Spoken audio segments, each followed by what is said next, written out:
Isang linggo na naman tayo, and TJIF, of course, to every one of us. Let's cap off the week with the day's latest stories. I'm Denise Tan. And I'm Lord De Vera. Marami bang na-achieve this week? Well, pat yourself on the back and say, good job, everything's gonna be all right. Welcome to Afternoon Delight.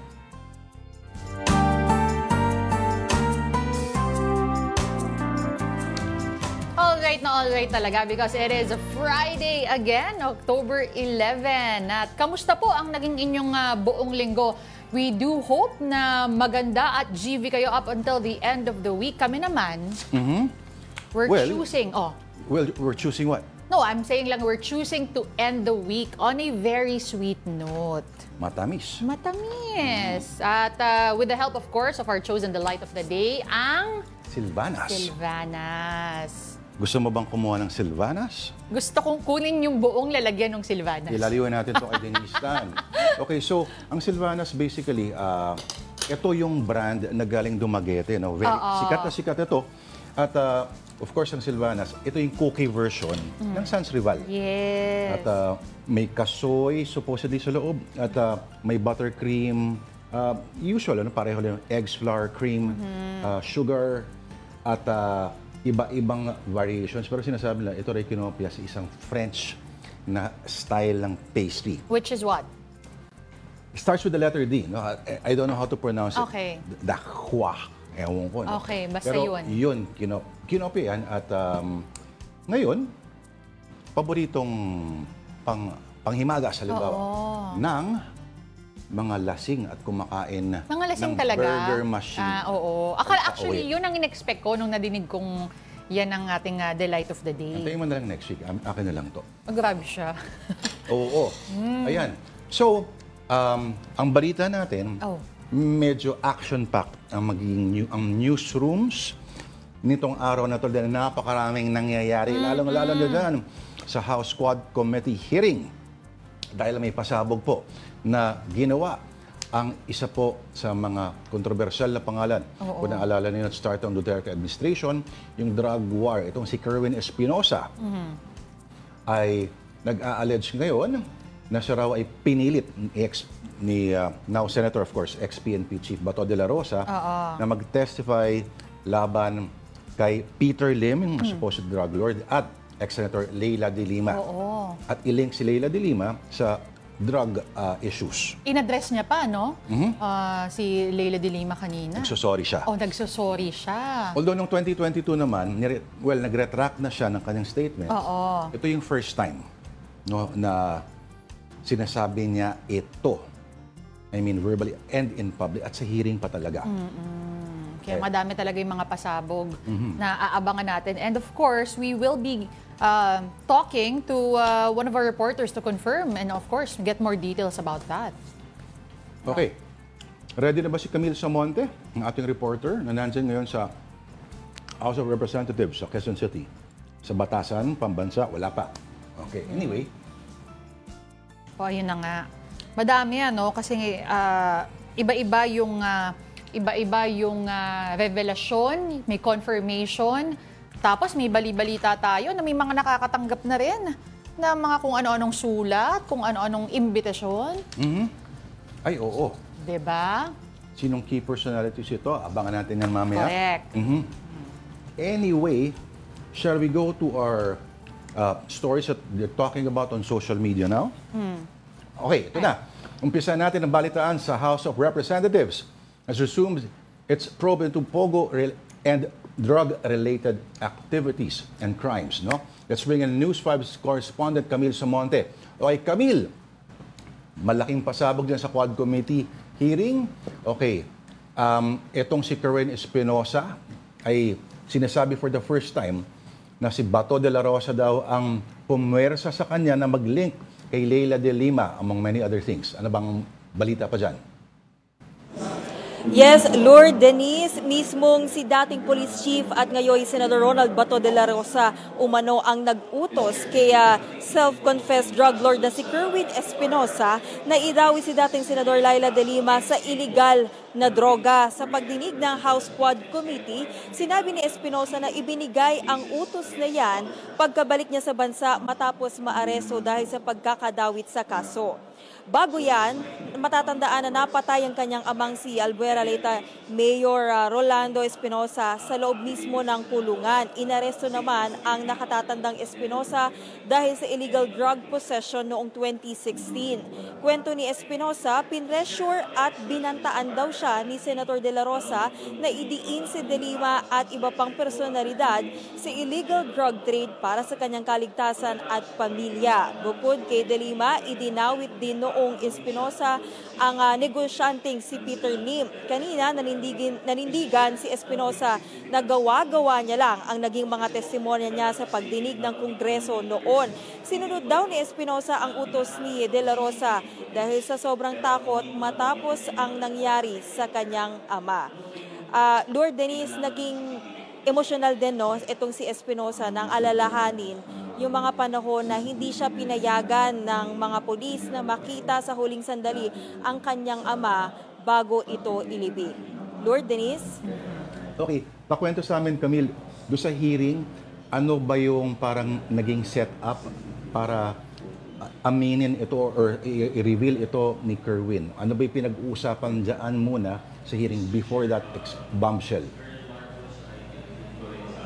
Lord, sa ngayon kasi itong House Quad Committee, nagkakaroon sila ngayon ng pagdinig tungkol nga ito dun sa illegal drug trade at war on drugs ng Administrasyong Duterte. Kasama rin sa tinatalakay ng Quad Committee yung issue naman sa Pogo. Pero ngayong araw, nag-focus muna sila dito nga sa war on drugs at kabilang nga itong si Kerwin Espinosa sa naimbitahan para maging resource person. Kasama rin na naimbitahan dito sa pagdinig ngayong araw yung ilang pamilya ng mga biktima umano ng extrajudicial killings ng war on drugs ng Duterte administration. So, kaya dito natanong siya mismo si Kerwin na ihayag yung kanyang testimony kung paano nga siya nadawit nga dito sa drug war at dito nga niya kinwento kung paano napaslang yung kanyang ama doon sa loob ng selda at paano ito naidawit sa illegal drug trade at ito na nga yung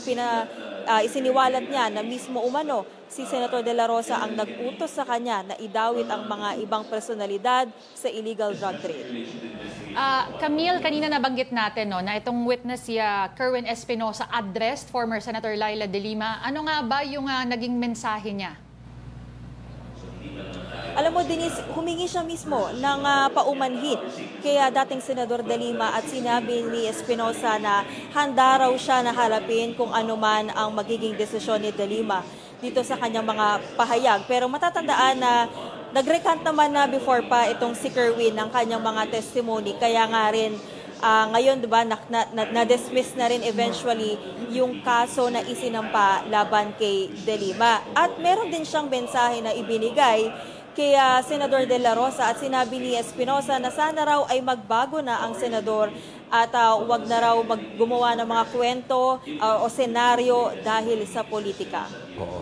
Okay, Camille, alam natin noong 2023 nakapag-post siya ng bail at na-dismiss lahat ng mga drug charges sa kanya. No? Pero may binanggit ba kung meron siyang 84 counts ng money laundering? Ito ba, may binanggit ba kung ano yung status ng kaso na yun? At yung money laundering na yun ba ay may relasyon din, possible relation doon sa drug cases?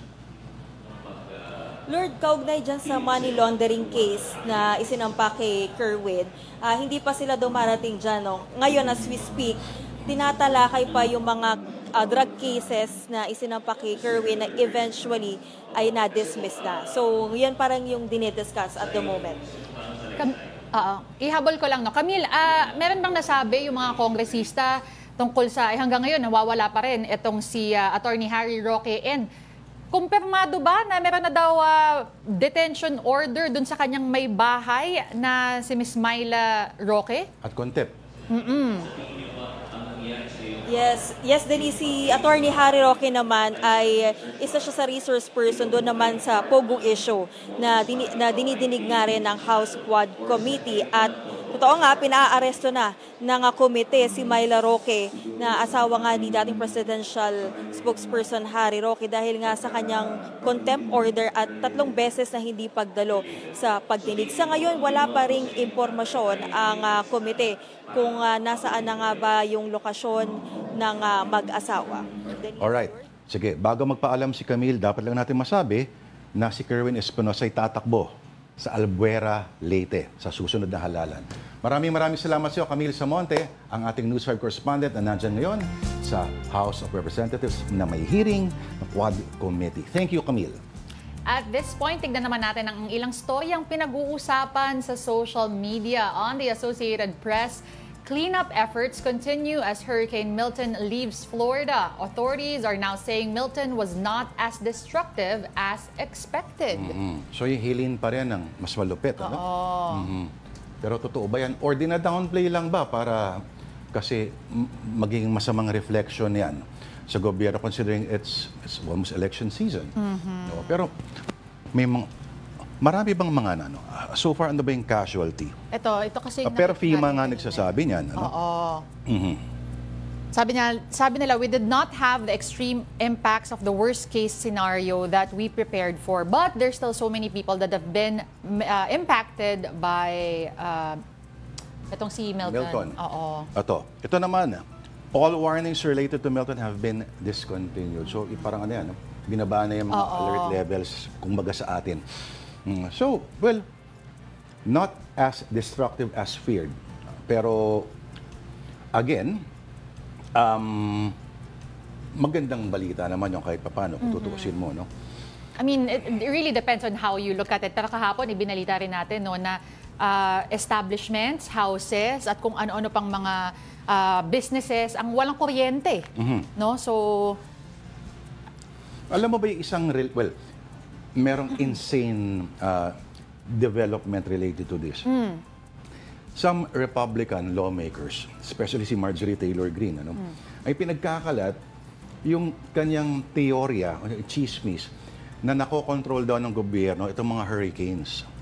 Meron daw silang special powers or capabilities. Grabe, ah. Kasi kung titignan mo rin mga dinaanan na itong mga nakaraang mga hurricanes, halos mga ano raw, mga Republican stronghold. So, this is insane talaga. At marami naniniwala, na kaya nilang kontrolin. The MAGA faithful, may mga MAGA faithful na naniniwala talaga.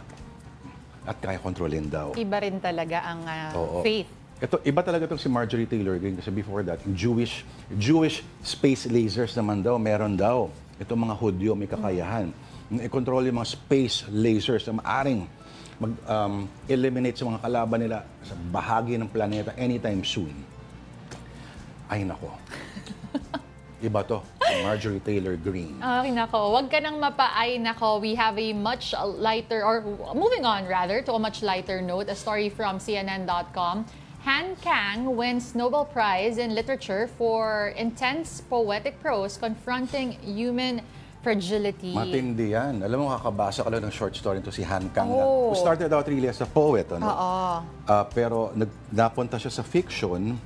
At itong si Han Kang is the first South Korean para na manalo na itong Nobel Prize in Literature. The highest prize para sa kahit kaninong writer, yan ang parang Olympics. Ano? Although, ang art, ang literature, hindi naman talaga kompetisyon kung tutuusin mo. Pero in terms of the highest level ng honor na maaring ibesto ng kahit anong institusyon, itong Nobel ay ang numero 1. At kung totoo, itong si Han Kang ay yung kanyang prosa nga, na very delicate, very tender, very sensitive, at matulain talaga kung tutuusin mo. At speaks of the human condition talaga in the most poetic manner. At yung kanyang unang-unang nobela ng pangalan, The Vegetarian. Yes. Ang plot nito ay, isang araw may isang batang graphic designer na nag-decide na because of the cruelty of the world, may insight siya dito, hindi na siya kakain ng karne. At may epekto ito sa pamilya niya. Maganda sigurong silipin niya yan. Yes. At basahin. But again, maraming nagulat din, Tita Denise, na nabigay ito sa isang well, ito kasi the Nobel for the past several years has often been accused of being, one, Eurocentric. Puro mga European writers binibigyan. Pangalawa, male-centric, mga macho. Ano lang siya, only the 18th out of the 117 na nakakuha since 1901. Correct. Ang number one dyan, pinakamarami nakakuha ang bansa, France, of course. Sinundan ng UK, ng Britanya. America, Germany, and Sweden. Para may home court advantage. Oh. Pero pagdating, halimbawa, may 6 pa lang ang mga from the African continent na nakakatanggap. 2 Chinese, isang Kenzaburo Owe, isang Hapon, ilang Hapon na ba? Well, speaking of Hapon, itong si Haruki Murakami, sinasabi isa sa mga always favored at in-expect ng lahat that meron na dapat eh. At si Salman Rushdie, kasi pop culture, tong dalawang to. Pero marami nagulat nung binigay sa babae at si isang Asian pa at that. Pero ito yung nakikita yung kapangyarihan ng translations. Oo. Kung gusto natin manalo isang Pinoy ng Nobel, dapat mag-translate tayo na mag-translate. Hindi rin porke nakakapag-English tayo. Dahil napakalaking bahagi ng panitikan ng Pilipinas ang kailangan ng translation para makita ng ibang bahagi ng mundo. Oo, kasi originally, yun talaga nga The Vegetarian na kanyang sinulat. In Korean. Yes. Tapos may ibang nag-translate at that time. So because of that, ayun na nga, mas madami nang nakakita, nakabasa, at naka-appreciate. Correct.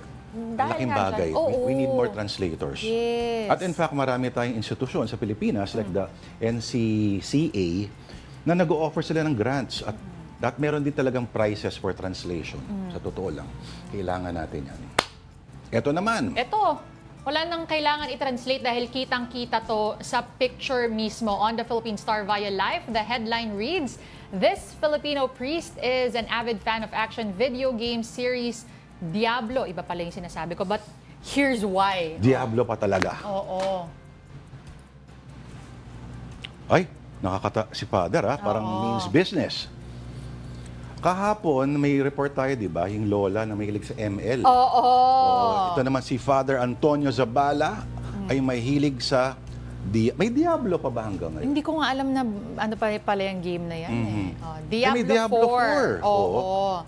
Sabi niya so administrator siya sa San Sebastian College, pero sa gabi, he puts on his game gear, tapos dun siya nag-e-enjoy nung kanyang dungeon crawler game. Ito bang Diablo first-person shooter to? Di ba? Tama ba? Kita mo, ganun ako hindi into games.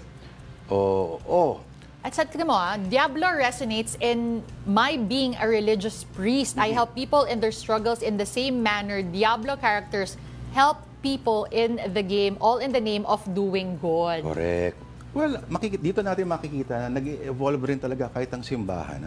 Kahit yung mga alagad ng simbahan. Of course, meron ng marami sa kanila, children of technology. At pagdating dito, kung ang games na ito ay nakakatulong sa kanilang advokasya bilang misyon nila bilang mga pare, bakit hindi? Kasi once upon a time, naalala ko yung malaking outcry na itong mga games like mga ganyan, mga Diablo, ay sa mga hindi nakakaintindi, akala nila parang tool of the devil daw. Pero hindi di ba? Kung ito ay parang metaphor para sa life's mission mo, go. Kaya dapat bumili na tayong place. Ikaw na bumili ka na. O sige, sa Feb 11, bibilang kita ng game. Kung hindi mo makuha yung size ng sapatos ko. Game na lang. Ano lang, PS. Ano lang ha? Parang, huwag yung Game Boy. Ganun. Hindi Game Boy, yung game sa PS. Yung console. Game sa PS, saan ko isasaksak yun? Ay, syempre ko na bahala doon, ano? Talaga. Okay, ito, move on tayo. Ito yung sinasabi ko kanina. Pampagod vibes this Friday. Here is a photo of Pope Francis sharing a light moment with a Filipino priest. Oo nga, parang todo'y halakhak nila. Ano kaya sinabi ng pari dyan? Ito is with Archbishop Gilbert Garcera. Ano kaya sinabi? At tuwang-tuwa. At syempre lahat din ng nasa paligid nila, if we can... kung nakikita niyo po yung photo, we're flashing it on the screen, talagang tuwang-tuwa. At natuwa rin yung mga netizens. Sabi, ang cute naman ni Pope Francis. Sabi, ano ba yan? Cool naman talaga si Pope Francis Tanggal tawa ni Pope pag napanood niya yung performance ni Julie. Oh my God. Grabe kayo! Oh. Ito sabi ni Ging Hechanova, thank you Lord for some minutes of laughter to cheer our loving Pope Francis. Ito sabi ni Henry Florida. Ikaw magbabasa. Your Excellency. Your Excellency ba yan? Nasaan ba? Holiness dapat. Oo. Ex-President Digong once said, I hate Pope, I love dope. Grabe. Buti na lang iba ang kahalubilo dito ni Pope Francis. Ito. Masasagot mo. Aris Vertusio. Magaling talaga magpatawa mga Tagalipa o Lipenyo. Tingnan nyo lang Pamilya Recto. Ginagawang katawa-tawa mga batang. Ang daming hugot ng ating mga netizens. Di ba? Tatapa ng utak talaga ng mga nagko-comment. So, Tagalipa ba yun? Si Bishop? Tama ba? Archbishop Gilbert Garcera. Siya, Archdiocese ng Lipa sa St. Peter's Square, Vatican. Itong photo na to. Pero taga-Lipa itong ano si kaya Archbishop. sinabi nitong si Bishop? Oo nga, nakakatuwa. Pope Kiko, knock. Ako maba. Ano? Knock. Ayoko. Gets ko kagad batiin na lang muna natin lahat na nanonood ng Afternoon Delight via live streaming on Facebook, YouTube, and TikTok. At kung nagets niyo yung joke ni Lord, i-comment niyo na rin. Okay, tado ako nakuha yun. Oo. Sabi ni Meow, Meow, Meow, Meow. Hello, Lord and Tita Denise. Sana magkaroon din tayo ng satirical show na dog show sa mga politiko. Like Jimmy Kimmel Live sa Tonight Show. Tama ka dyan, alam mo. Sana may mag-produce, Okay, Oscar NOS. Teka, sobra daming showbiz and dynasty na kandidato. Think ka muna. Rodel Alcantara, hello daw. Pwede maging cameraman dyan para linggo-linggo. Nakikita ko si Ma'am Crush. Ay, hello po. Corneto at Pink Roses lang kaya ko ibigay kay Ma'am Crush. Papayag ka ba ron? Corneto. Yung ice cream, tsaka Pink Roses. Roses. Sige, ito, sabi ni Perahin mo na lang daw, sabi ni... Sabi ni Anna Manata, good morning, 10 a.m. here in Dubai. Lagi namin kayo pinapanood. Shout out kay Hey Epic, maghugas ka ng plato. Hoy, Epic, maghugas ka na ng plato. Maya pero kay Ann hello po, Christine hello Manata. to Dubai. Nakakatuwa naman, pinapanood pa tayo sa Dubai. Correct. Pag nagkaroon ng love story ng setting dyan, ano mo title? Ano? Hello Love Dubai. Hello Love Dubai. Uy, ano mo na yun? Kailangan naka-save na. Hindi, ginamit na yun ni Jessica Soho. Sabi ni Hangkaro, happy weekend. Sabi ni Let There Be Light, happy Friday. Hello, Christian. At si Christian ay may emoji ng bisikleta. At ano ba to araw? Nasaan? Ayun basta yan ang mukhang tamang araw. Oo, may race Ano ba yun? Oo. Yan ang mga pleasing emojis. Okay, maglalagay ng mga emoji, may mga talong. At yung mga, ano ba yun? Mansanas ba yun? Peach. Peach ba yun? Oo. Ito, Papa-GB talaga. Sabi ni Masamon Ketgon, today is my birthday. I would like to ask Mr. Lourdes and Miss Denise to give me a long birthday wish. Ano pangalan niya? Masamon. Hindi ko kayang pronounce yung apelido Masamon Ketnguen? Oo. Minsan binabaligtad lang nila yan Parang walang kabaliktaran Masamon. Okay. Dahil birthday mo ngayon, mahabang wish daw. Ako mahabang greeting na lang. Happy birthday to you.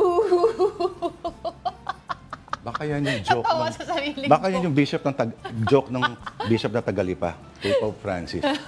Pope, I will give you a long greeting. Hello! Masamon, happy birthday sa'yo. Ano man ang tunay mong pangalan, ano man ang ginagawa mo, estado mo sa buhay, kung ikaw ay nagtatago sa batas, humuko ka na, hinahanap ka na ng hustisya, Masamon, at ano man ang birthday. Kung birthday mo ngayon, karapatan mo na paligayahin ang iyong sarili. Karapatan mo na babuyin ang iyong sarili. Kainin ang gusto mong kainin. Kung ito ba ay babara sa iyong puso, okay lang yan. Kung ito ba ay dediretso sa iyong atay na hindi stainless, bahala ka. Dahil birthday mo ngayon. But you have suffer maling consequences the next Ang haba week. na niya Masamon Batiin ulit natin mamaya. Oo, mamaya ulit mas mahaba pa. But again, all of you guys watching, you can join the conversation by leaving us a message and mamaya po, we'll be reading them before the show ends. Long greeting.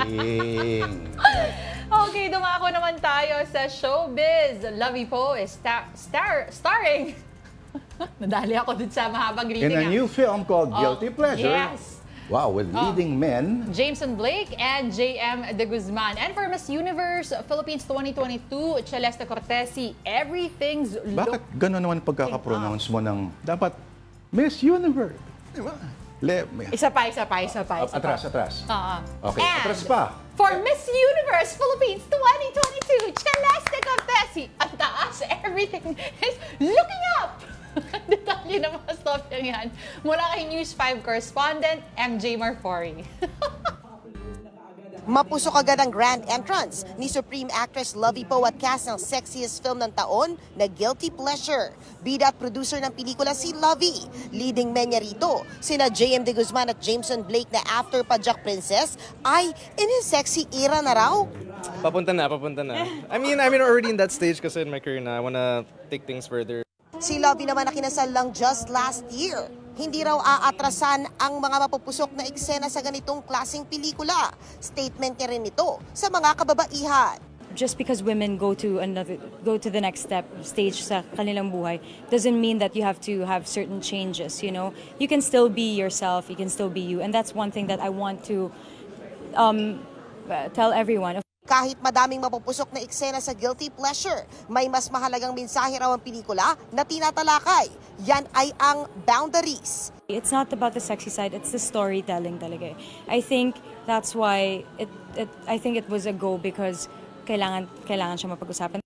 Speaking of boundaries, kinamusta natin kay J.M. De Guzman ang dynamics ng kanyang relasyon sa content creator at nobya na si Donalyn Bartolome, lalo na at kilalang very private si J.M. Still learning, bago pa lang ako sa content creation. O kasi medyo hindi ko kaya i-portray masyado yung sarili ko.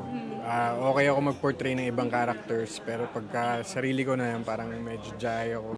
Mapapanood ang Guilty Pleasure sa mga sinihan sa bansa sa October 16. In her power suit, ang beauty queen turned actress turned CEO na si Celeste Cortesi nang pumirma sa bago niyang agency na Viva Entertainment. Kasabay nito, may new lippy business at love life si Celeste na hinard launch niya just last September 29 sa pamamagitan ng isang PDA-filled IG carousel at ang caption, My Safe Space. I'm very, very happy. How long have you guys been together? We've been together for 5-6 months. Yeah, but I've been hiding him. May natutunan na raw si Celeste sa dati niyang very public love life. I feel like my past relationship was very public.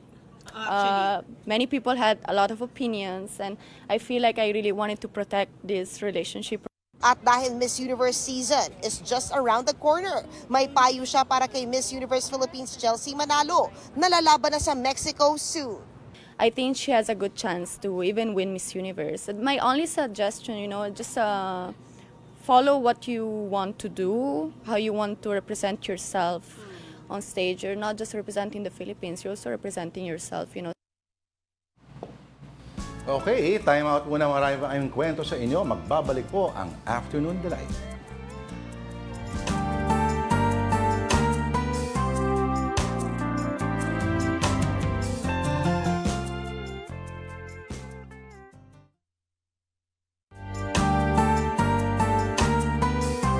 Hello, nagbabalik po ang Afternoon Delight dito po sa One News. Ako po si Lourdes de Vera. At ako naman po si Denise Tan. Thank you for staying with us. Alright, on to the news. Beijing's foreign ministry has responded to President Marcos' challenge to address aggressions in the South China Sea. Chinese spokesperson Mao Ning said that the situation in the region is stable due to cooperative efforts with ASEAN and reiterated Beijing's commitment to resolving maritime disputes through dialogue and respecting international law. However, during the 44th and 45th ASEAN summits in Laos, President Marcos urged member states not to turn a blind eye on intimidations in disputed waters. He also said that silence on this matter diminishes ASEAN. Meantime, the president is still in Laos, where he also assured that hundreds of Filipinos trapped in Lebanon will be able to return home this month. Mobile journalist Julie Baisa has that story. Makauuwi na ng bansa ang halos 200 Pinoy na naiipit sa gulo sa Lebanon. Iniutos na kasi ni Pangulong Bongbong Marcos na gawin ang lahat ng paraan para ma-repatriate ng ligtas ang mga OFW. 192 currently booked on commercial flights spanning October 11th up to around October 28th. On commercial airlines, at least 2 identified commercial airlines. And in fact, there will be arrivals this weekend, 11 arriving this weekend. Nilalakad naman daw ang dokumento ng higit 400 pang Pinoy na makabalik ng bansa. Hamon kasi ngayon ang pag-ayos ng papeles sa Lebanese immigration at ang clearance sakaling gagamit ng chartered flights at iba pang transportasyon. Tiniyak din ng DMW ang tulong sa mga napapaulat na OFW na iniipit ng employer ang pasaporte at dokumento. We are experts in handling situations like this. We know how to talk to the workers. We know how to talk to the employers and convince them to allow our workers to come home. So this is within the expert. This is right up our alley, so to speak, talking to employers. So we have no worries there. Maaring idulog ng embahada, DMW at OWA sa Lebanese authorities at immigration ang ganitong sitwasyon. Sasalubong sa mga na-repatriate na OFW ang hanggang 150,000 pisong assistance. Bukod sa mga nais makauwi, tuloy din daw ang suporta sa mga Pinoy na kasalukuyang nananatili sa evacuation center sa Beirut. We have 179 sheltered in our 4 facilities at the moment. The capacity is not yet filled, so definitely our 4 shelters can still accommodate some more stayers or occupants. Kasabay din ng ASEAN Summit, nanawagan si Pangulong Bongbong Marcos sa mga kapwa ASEAN Heads of State na paspasan na ang pag-aayos ng ASEAN-China Code of Conduct. Anya, dapat na maayos ang pangunahing issue ng COC gaya ng geographical scope at legalidad nito. Nakakadismaya na raw kasi na patuloy pa rin ang pagtaas ng tensyon sa West Philippine Sea at nagiging biktima pa ng harassment at pananakot ang mga Pinoy. Sa kanya namang intervention sa ASEAN-Japan Summit, binigyan din ng Pangulo ang kahalagahan na gumawa na ng hakbang para tugunan ng issue, partikular ang usapin sa maritime security and cooperation, territorial integrity, disarmament at tiyaking hindi nalalaki pa ang banta ng nuclear weapons. Mobile Journal Julie Baiza po, hatid ang mukha ng balita. The Philippine Navy is dismissing Chinese fishermen's claims that they are being harassed by Filipino fishermen in the West Philippine Sea. News 5 correspondent Brian Castillo reports.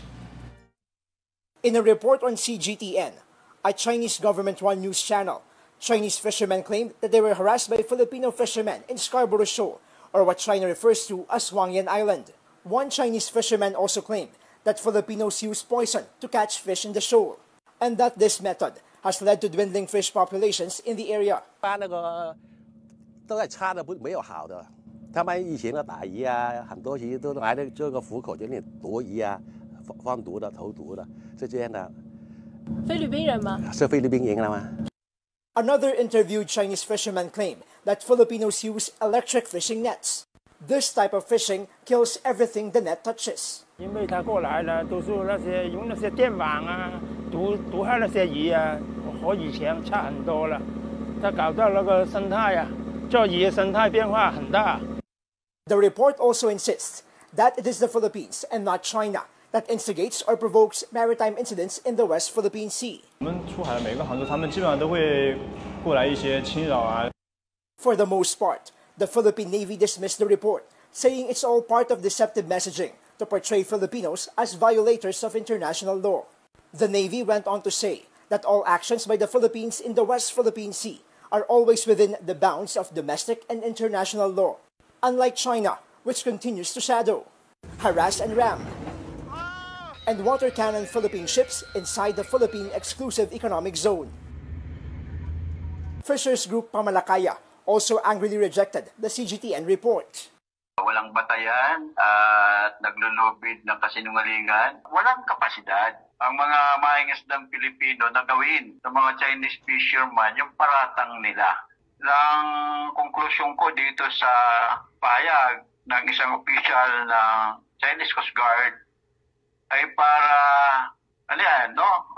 baliktarin yung ginagawa nila sa mga Filipino fishermen.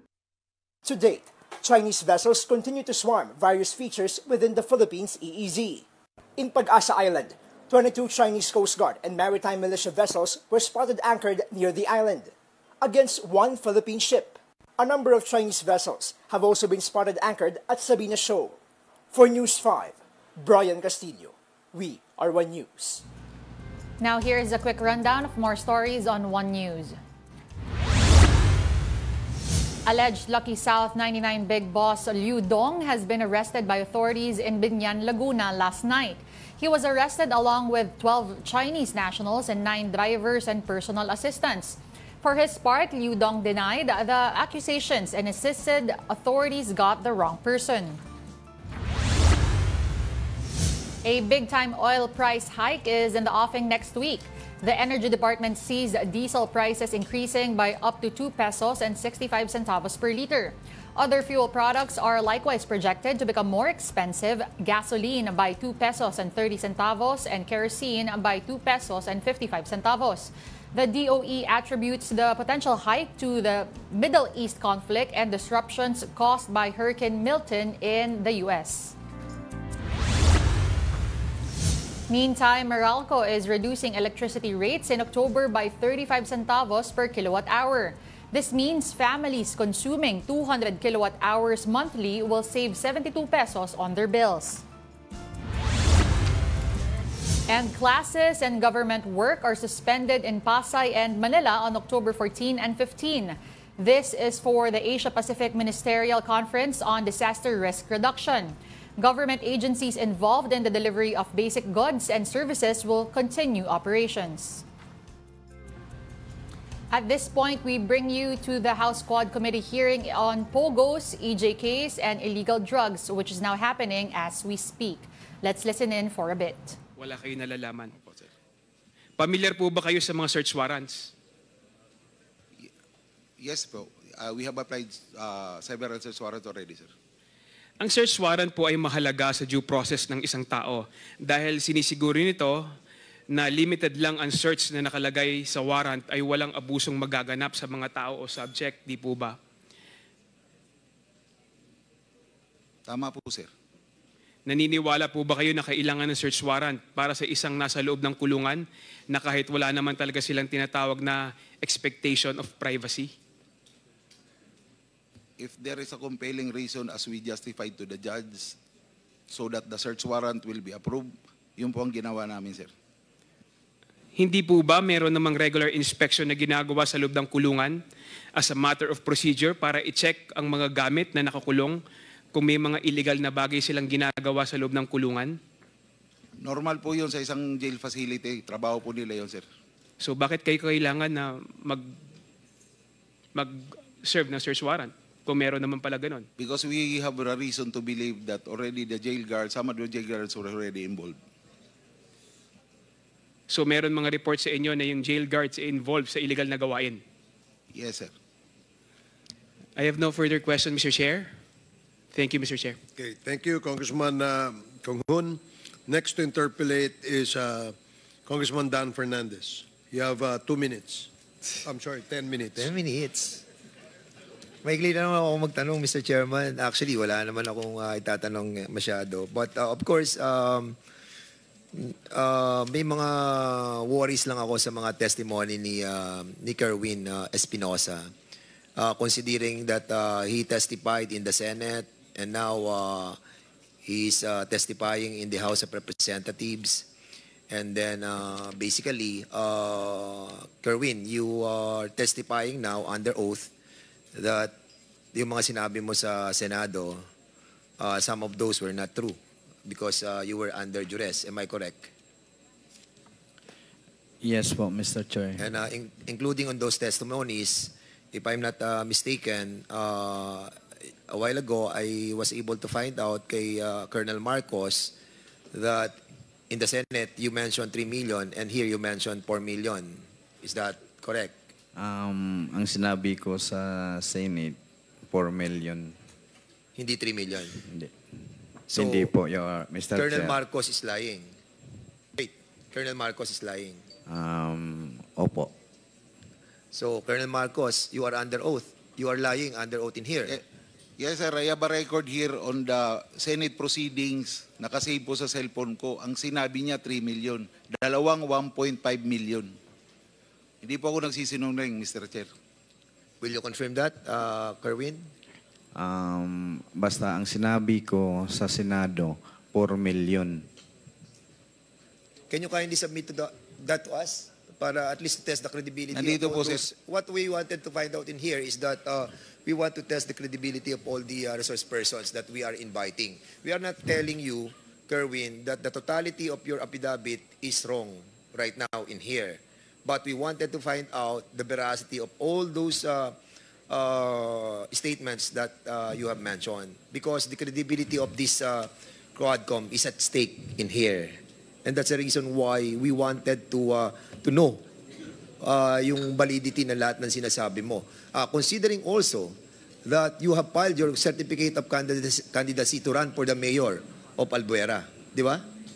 Opo, Mr. Chair. And at the same time, the reason why you appear in this hearing is to seek justice. Yes po, exactly. What is your priority? What is your priority? Running as a mayor or seeking the truth for your father? Hustisya po para sa papa ko. Kaya kong talikuran yang politika. So in other words, in seeking the truth and to prioritize in finding out the truth about the death of your father, you're willing to not to run anymore? Yes po. So, are you willing to withdraw your... I am willing to withdraw. Sa paglaban mo ng mayor? Opo. Because hindi mo kami masisisi dito, Kerwin, kung mag-iisip kami na may halong politika ang lahat ng ginagawa mo. And that's the reason why ako very, what do you call this, medyo adamant ako sa intention mo on going in here. But most likely, if you're going to tell us that you're going to withdraw yung iyong paglaban sa mayor, somehow baka ako mismo maniwala ako sa mga sinasabi mo. But that will be based on all the answers that you will be giving us on the questions that I'll be asking. Okay. Kanina, tinanong na natin yun, no? So mamaya malalaman natin yung veracity ng sinasabi ni Colonel Marcos. Meron kang na-dismiss na mga kaso sa drugs, ano? Yung 2 drug cases mo, the reason for the dismissal, demurrer to evidence. Am I correct? Yes po. At yung kaso mo sa money laundering cases filed against you, meron, di ba? Meron po akong kaso sa AMLA. At ang sinabi na 5 billion, yes. Kahit itanong po sa AMLA, walang ganong pera. So may pros and assets ka ba? Ha? May na-freeze na asset during the course of the investigation? Kasi you are under investigation on the money laundering. So may na-freeze bang asset sa iyo? Meron po. How much? Walang cash. Mga property lang po. What is the worth of the properties that was frozen? Properties, land, at bahay, at sasakyan lang po. So, gaano kalaki yung lupa? Hindi gaano kalaki. Tulad ng mga... Okay, you just heard a little, again, a sneak peek into the ongoing Quad Committee hearings, the House of Representatives. Earlier, Kerwin Espinosa, the son of the late Albuera Leyte Mayor, Rolando Espinosa, of course, for the first time, said that Bato de la Rosa, ex-PNP chief, now senator, was the one who forced him, coerced him to link then ex-Senator Leila de Lima to drug activities, along with businessman Peter Lim for the first time. And he apologized as well to former Senator Leila de Lima for her involvement again in everything that he has released to the public in the past. Yes. Oo. Okay. But, okay, para sa ano lang, si Kerwin Espinosa will be running for mayor of Albuera Leyte in the 2025 elections. So again, update din, of course, the wife of Harry Roque, yes, Myla, Miss Myla Roque has been cited in contempt and now has an arrest or detention order, no? Tama. Okay, so that and many more developments happening now. This is Afternoon Delight, and are we gonna take another breather? Yes, it is time for another breather, but as we do that, here is a report from the Associated Press on how election recounts work. Countdown to the U.S. election, 25 days to go.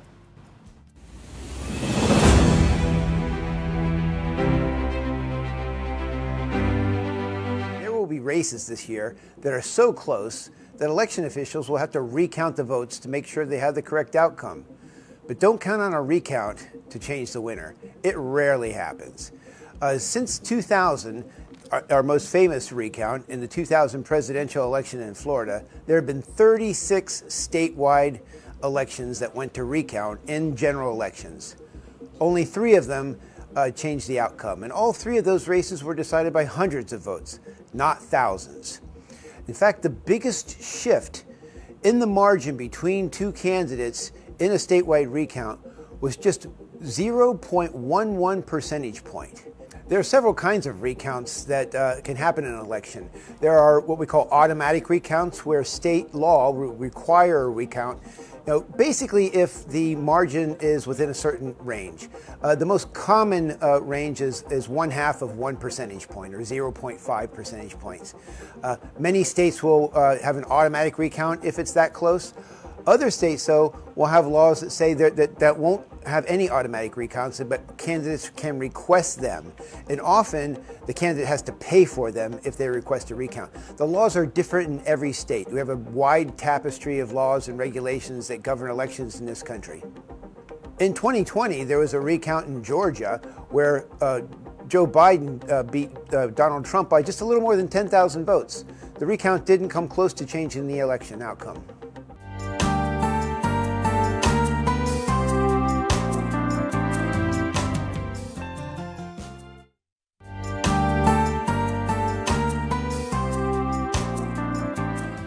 We're back. You're watching Afternoon Delight. Ako po si Denise Tan. At ako naman po, si Lourdes Vera. Now, some sports updates. Tennis great Rafael Nadal has announced his retirement at age 38. Nadal's remarkable career included 22 Grand Slam titles with a record 14 wins at the French Open. The Davis Cup Finals will be his farewell. Tindi ni Nadal. Oo, grabe. Now, over at the UAAP, the second round of men's basketball will start tomorrow, Saturday, at the Smart Araneta Coliseum.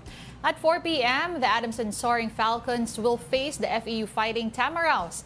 And at 6 p.m., top-seeded LaSalle Green Archers and the UE Red Warriors will battle it out on the hard court. Catch these games on One Sports, the UAAP Varsity Channel on Signal TV, and on the Pilipinas Live app. And speaking of basketball, our national wheelchair basketball team continues to showcase their skills despite physical limitations. Mobile Journal, Evan Tarinque has the story. Ball is life para sa karamihan ng mga Pinoy. Kahit nga mga kapatid nating may disability, hindi rin papahuli sa abilidad sa paglalaro ng basketball.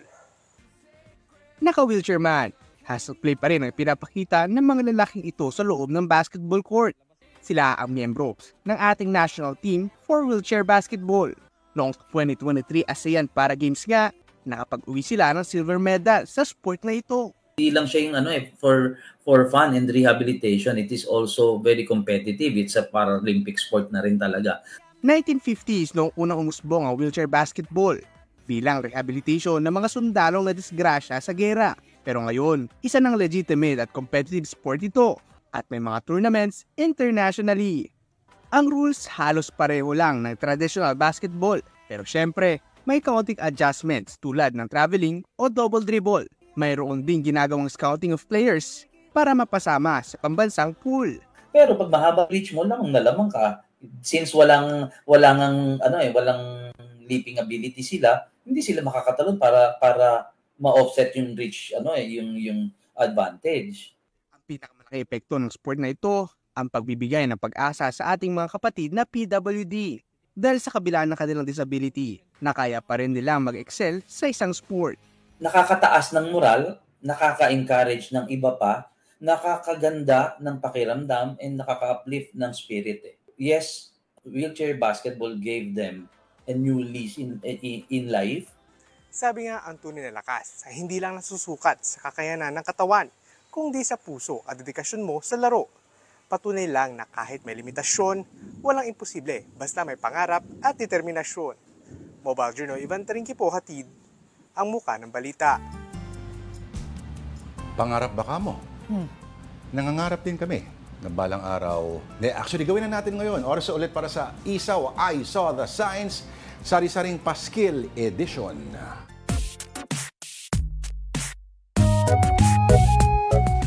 Okay. Alam mo, Tita Denise, basa kaya muna tayo ng mga comments bago mag-ano. Sige, baka kaya pang ano, no? Oo. Ihabol ang ating mga comments. Ano bang sabi dyan sa iyong bagong-bagong tablay? Teka lang, napapressure ako. Mauna ka na. Ang bagal pala. Hello po. Kasi ako. Hello sa tatay ko kung nanonood siya ngayon. O si Kirey Manuel, hello. From Cainta Rizal, si Ojet Wenceslao, magandang hapon po. Sabi ni Lucifer Satanas, hello guys. Ito, sumagot si Hey Epic, listening while naguhugas ng plato. Tama yan. Responsible naman pala. Oo. Ang paghuhugas ng plato ay isang dakilang gawain. Oy, kanina may bumati sa atin. Meron pa, Let There Be Light, watching from Qatar po. Uy, Qatar pala si Let There Be Light. Lawrence Villanueva, watching from Victoria City. Ito ba yung sa Negros ito, no? Ito, hi Tito Lord, Miss Denise from Cainta Rizal, si Kirey Manuel. Yes. Hello. Okay. Meron pa ba dyan? Ito na. Ito na talaga. Ay, teka lang. Yes. Sumagot si Masamon. Sabi niya, napakaganda ng narinig ko. Maraming salamat po sa inyong dalawa. Napakahaba ng inyong bate. Nanonood po ako ng inyong programa noong nakaraang kaarawan ko. At ikinagagala ko po iyon. Nakaraang kaarawan niya? Oo. Ikaka-birthday niya lang, ibig sabihin? Baka programa mo. Okay. Well, the birthday niya, pagbigyan natin. Oo. Okay. Ito muna. Ito na yung I Saw the Signs. First, picture. Ano nakasulat? Cyber Cafe. Internet. Okay. Internet suffering. Pag mabagal talaga. Oo. Nakakaano talaga yun. Kalungkot. Photostat. Ano yung photostat? Di ba? Yung suffering lang yung punchline. Yun lang yun. Internet suffering. Baka naman slang kasi. The surfing kasi dapat yan. Kaya nga, slang. Internet surfing. Surfing. Gagawin naman ako yung labi mo. Surfing. Pero feeling ko mabagal talaga yan. Okay. Pagdurusa. Next up. Ito, mag-doorbell lang po pag walang bantay. For sale, Sim. Parang ako yata pumitik nitong picture na to, no? Oo nga. Mag-doorbell. Doorbell. Bakit nga na? Doorbell! Oo, tama naintindihan naman natin. Naintindihan naman. Basta Pinto at panukala. Pag may tumawag, pag may tumunog, alam mong nagkaintindihan kayo. Okay, next up. Ito, Dave's Maintenance Shop. We can repair anything. Please knock hard on the door. The bell doesn't work. At least. Very precise and very honest. And very honest. Kung sino man ang gumawa ng sign na yan, dapat kunin na yan ang patakbohin yung mga congressman. Baka naman ayaw lang nila. Kaya nilang gawin pero ayaw nila. Kayang gawin pero ayaw. Yung doorbell. Sira nga eh. Sira nga. Kaya knock hard talaga. Kaya nga, ang ibig ko sabihin, di ba they can repair anything? Kaya nila, ayaw nila. Ang ngayon ko lang na-gets yun. Pwede naman ganun paano kung medyo gusto nyo lang mag-siesta, ayaw nyong gawin. Anything except doorbell. Exactly. Again, kung may nakita po kayo mga signs, please send them to us at afternoondelighton@gmail.com. Maraming salamat po. That will do it for us this week. And thank you again for watching Afternoon Delight. I'm Denise Tan. Okay, kita-kits ulit sa Monday, 2:00 at sa Lunes din, mga kapatid. Kung kayo po nakikinig sa radyo, makinig sa 92.32 FM, 10 a.m. to 12 noon para sa Sana Lord. If you're into radio dramas or great radio dramas. Okay, Lourdes de Vera po, Denise Tan. Have a delightful afternoon. We're out.